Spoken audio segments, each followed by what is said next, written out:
I don't think I love you no more. You never seem to call me lately, but I don't think she knew me at all. Alright, today's video, I'm going to be showing y'all everything that the state said Stephen Avery touched on the RAV4. So I got my truck here. We're going to pretend this is a RAV. First thing, obviously, he would have grabbed was the door handle, right? Grab the door handle, you get in the truck.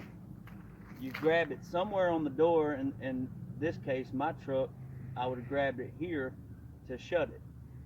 Then you take the key. Notice it's not one key. Nobody has one key on their keychain. It's many a keys. You grab the key, put it in the ignition. You turn it on, crank it. You're going to be touching the steering wheel. You're going to be touching the gear shift.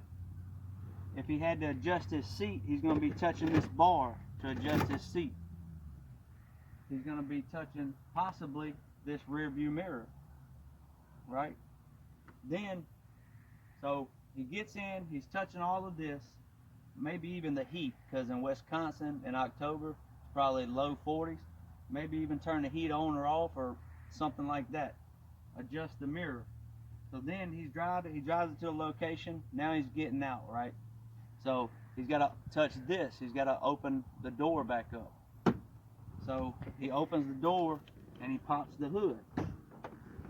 Touches the hood release. He comes around.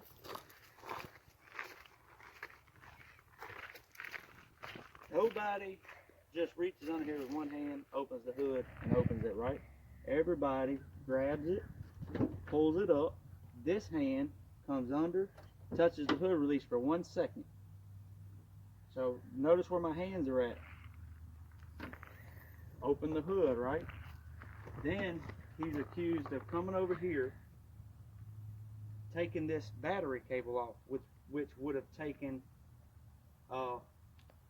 30 to 40 seconds to effectively get this off, unloosening the bolt and then trying to work this back and forth to get this cable off the terminal. Then, when he closed the hood, he would have grabbed it, like everybody in the world does, one hand here, and then he would have put his hands right there to close it. Also,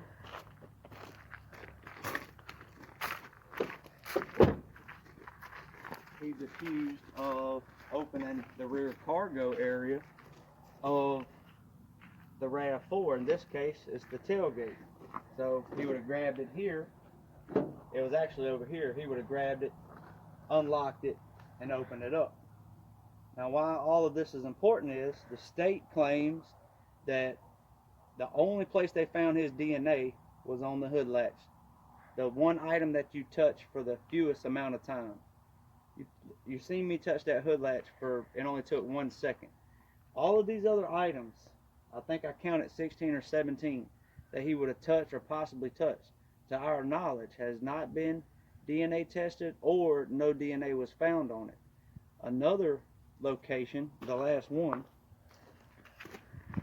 would have been, in this case, we'll pretend this is the middle door on her SUV.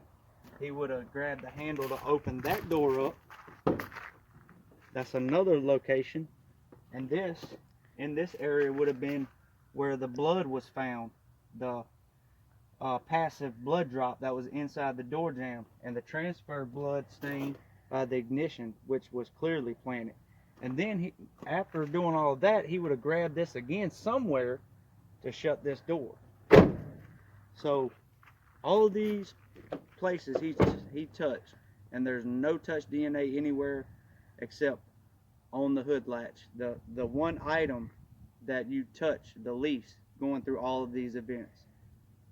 Like, share, subscribe, comment in the video at the bottom, let me know what you think.